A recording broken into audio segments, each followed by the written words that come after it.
Insomnia 57 Truesilver Championship number 2 with me, ElkY, and Noxious. Hi guys. Hi. How you doing? Pretty good, man. This is gonna be the, I guess, the finals of the Redemption Cup.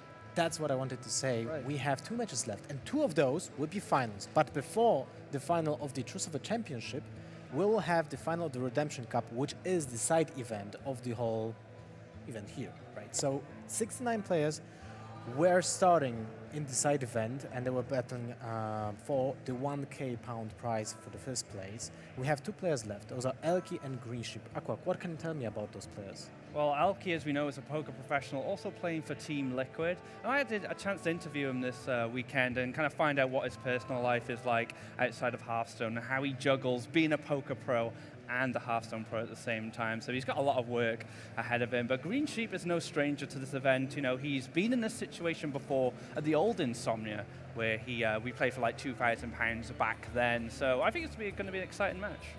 Okay, well, just to put you into perspective, how it, and our viewers into some perspective, basically the Redemption Cup followed the same rules as our main event. So Right. it was a Swiss event into a cut. The difference was that there was 6 rounds of Swiss and a top 8 cut after those rounds. Yeah. So another fun fact, ElkY missed his first game because he was late, so he got a default loss because of that. Still?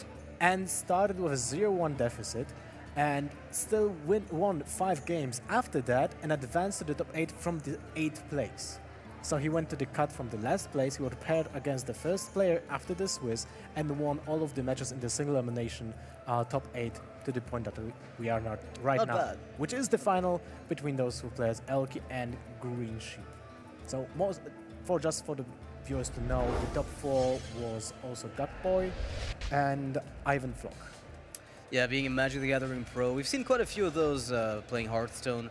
I feel like it transitions very nicely. You have to relearn some things, but for the most part, it's very simpler afterwards. Yeah, exactly. So. And now we see both players already preparing mentally for the final between those 2 guys. And we see also the classes. The rules are the same. Last hero standing, no ban, just play with your classes and Right. try to win 3-0. So both players are bringing Druid. There's a Paladin for ElkY and a Warlock, and for Greensheep we have a Shaman and a Warlock. Any ideas what kind of decks they might be playing? Well, Greensheep loves those aggressive decks, and he's always shown that he's loved them. Face Shaman and Zulok are what I'm expecting. And Druid is kind of just a safe pick at the moment, very consistent deck, performs very well overall. Might be aggro Druid, he might just surprise us and keep consistent with kind of his picks that he's done in the past. What do you think of ElkY's lineup, Noxious? I don't know, I feel like the Secret Paladin is what ElkY brought. We saw it, I think, in the early phases of the tournament that we were doing the Swiss round. The Paladin basically doesn't exist in the top 4, or didn't exist in the top 4. We saw 1 in the top 8 from 6-0 playing a Murloc Valley. Yep. Secret Paladin, not exactly the best deck at the moment. We'll see how it performs. I mean, it's going to get eaten alive by Shaman, but other than that, should be okay. Would it be? I mean, the Shaman is not that great against the Secret Paladin if he can actually like race it, because the Noble Sacrifices can be a really huge swing. Right, maybe. I just remember the days where Shaman was built and played on ladder to eat up all the Secret Paladins. It might change a bit, we'll see.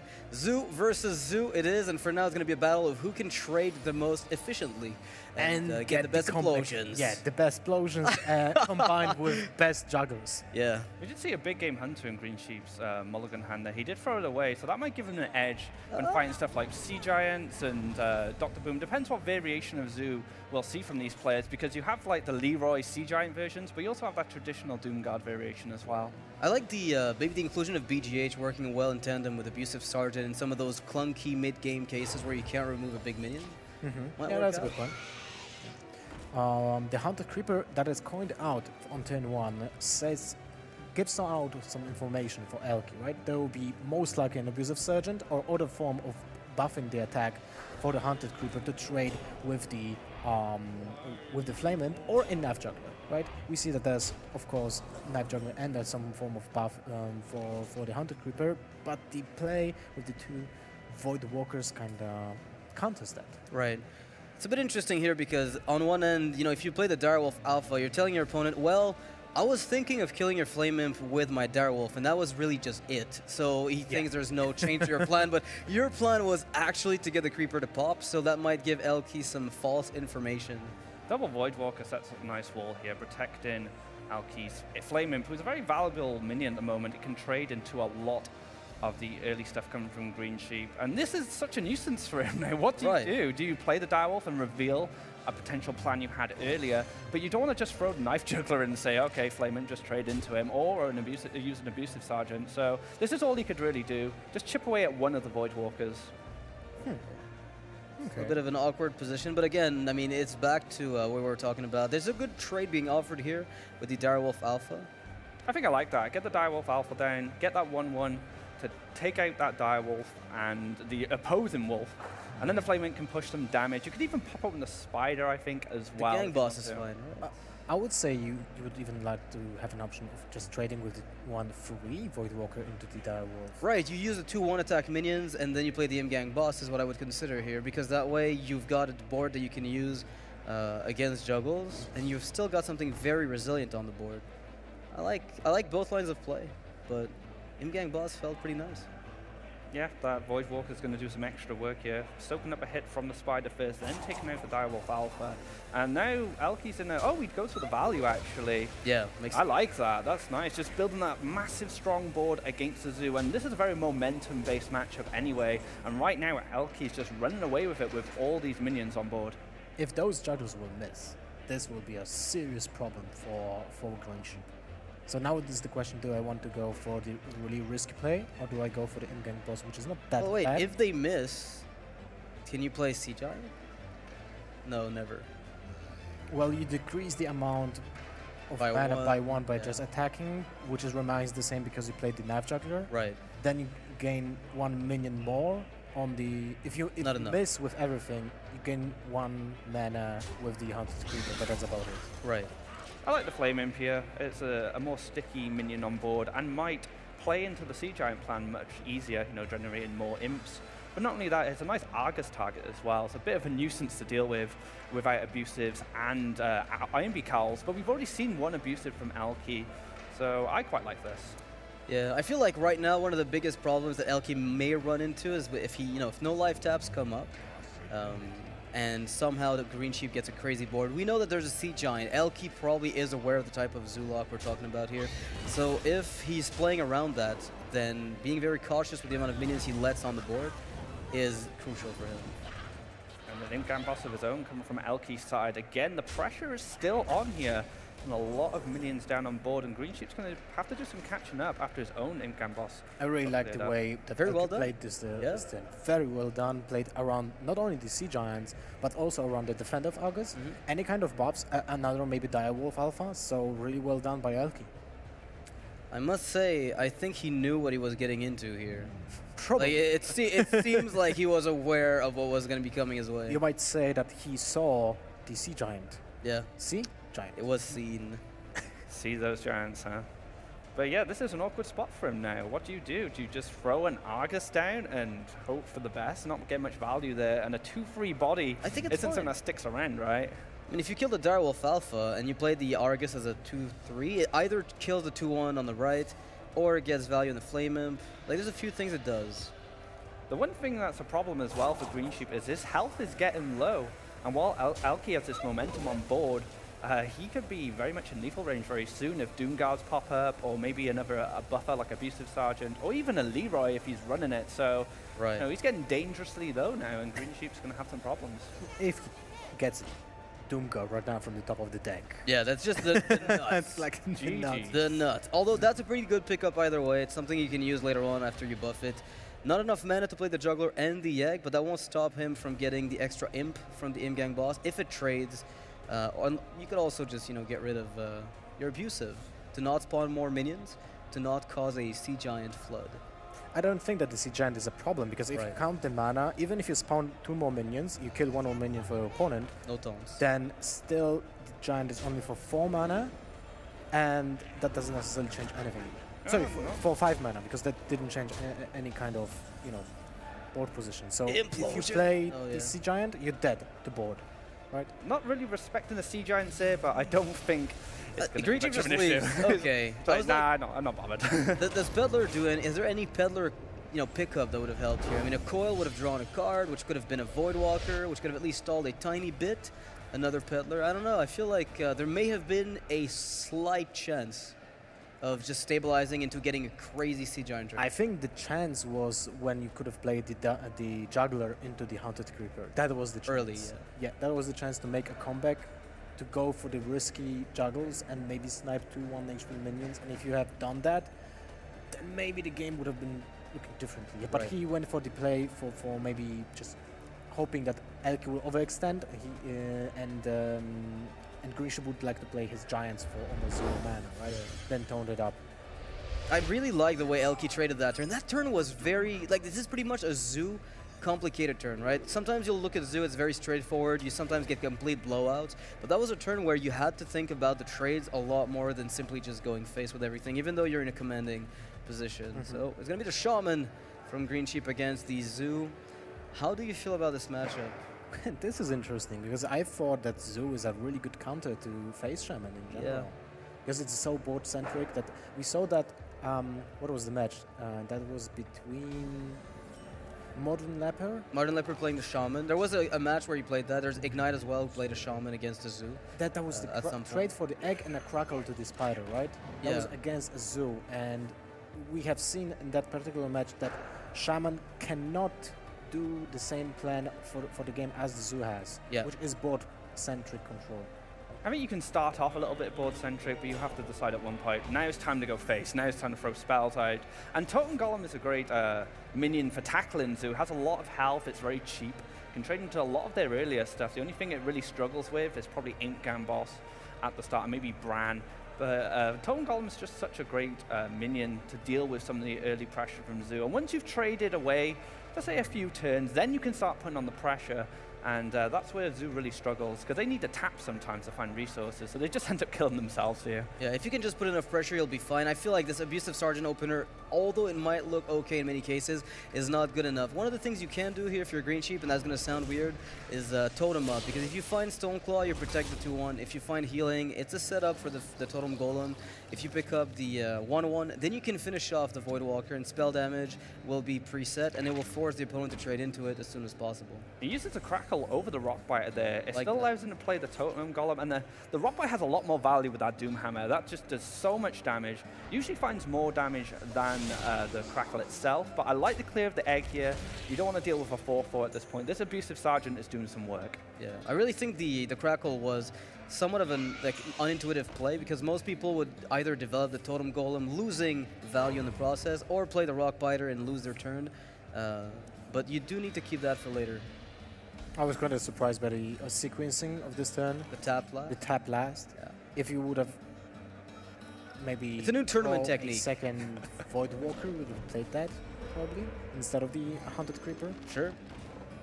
Now that Totem Golem comes down with a Healing Totem as well, so the board does belong to Greensheep, and ElkY's going to have to fight for it back, but if Greensheep can get that damage in now in the next few turns, I mean, yeah. it's going to be devastating if he picks up those right cards, especially a Doomhammer. Doomhammer is so important for these Face Shamans because it just represents so much damage over time. This is a really funny turn. It seems like the best option would be Knife Juggler, PO, and Abusive Sergeant just to build the board. And Trade- guarantee, yeah. Good. Guarantee good trade with the Totem Golem, and get a chance to snipe the 2-1 minion. Maybe even the 0-2 totem, right? Yeah. You might play the Abusive for the fact that it has a ping attached to Yeah, it. With the only juggler. the pink, exactly. Right. Really like that. Really like that. These guys go. Oh, First one misses, and the second one. Yeah, that's the one. That's the one you were looking for. The Healing Totem was kind of a bonus, right? But as long as you take out that Abusive Sergeant, you're feeling pretty happy about it. I have to say, I'm really impressed with ElkY's I agree. ElkY's way of playing those games so far.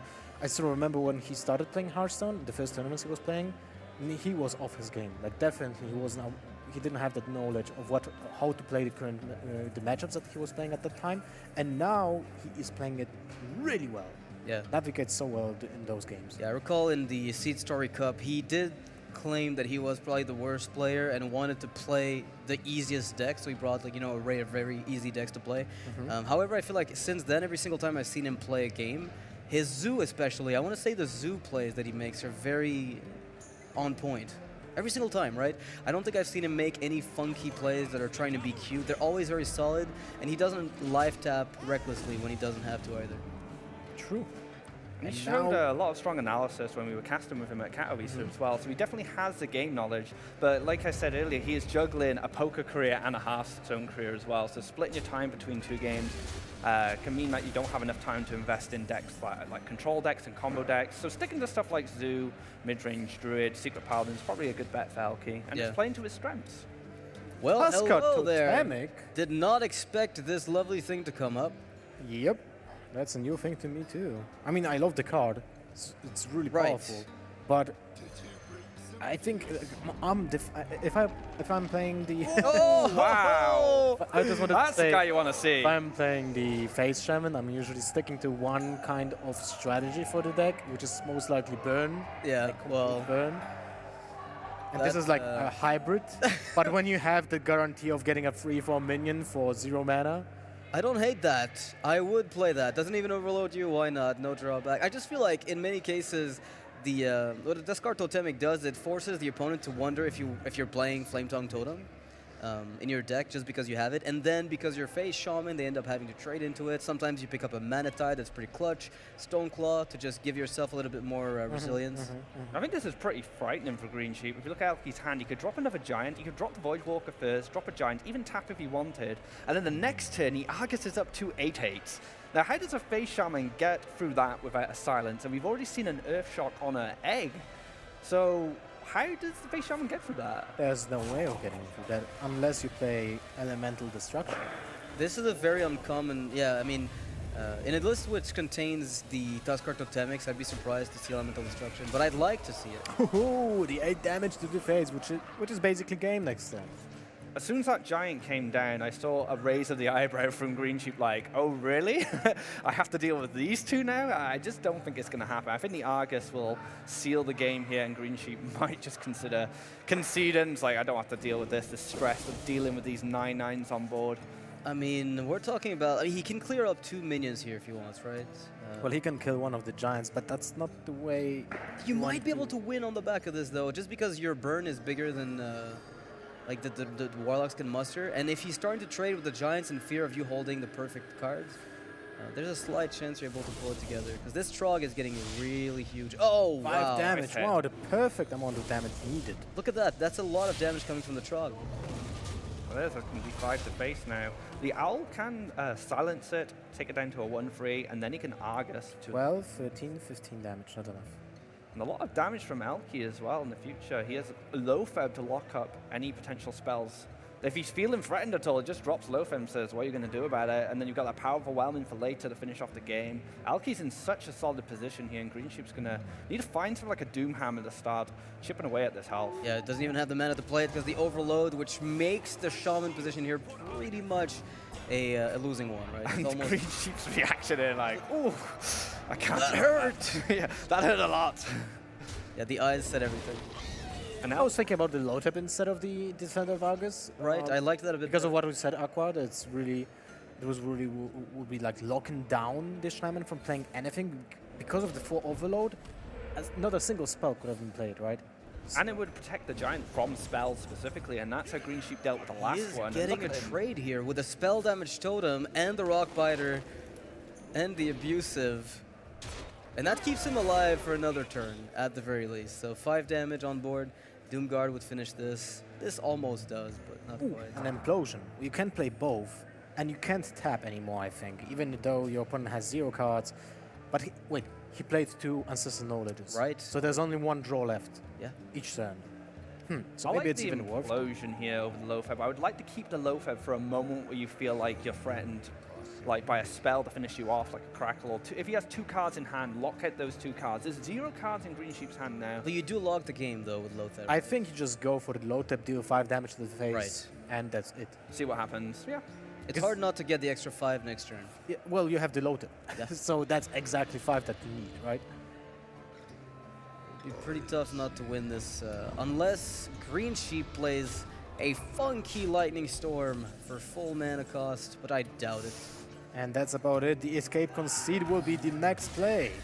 Done and done. 2-0 lead for ElkY so far. Very convincing with the Zulok. What does Greensheep have left? Just the Druid? The Druid. Yeah. And Bad it's a 50-50 matchup, basically. Oh, well, traditionally it's always been a bad matchup, but Druid's in such a spot right now where it has this great consistency. Do you feel like the Sea Giant versions have any impact on the matchup? I want to say that in many cases, you're forcing kind of like handlock the Druid to have the card. One of the things that Druid does, though, is clean up the 1-on-1s exceptionally well on the turn where you're supposed to play Sea Giants. It's about, turn 4 or 5, you've been able to flood a little bit, you play the Sea Giant, it's too late, they swipe it. So you have to have a really sick setup with an Implosion or Haunted Creeper popping. So I'd still say that Druid right now just flips a coin against Standard Zoo. Yeah, good. Well said. I have nothing to add. All right. Let's see how it starts next. Oh, a Brand Bronzebeard in that. Mind control tech.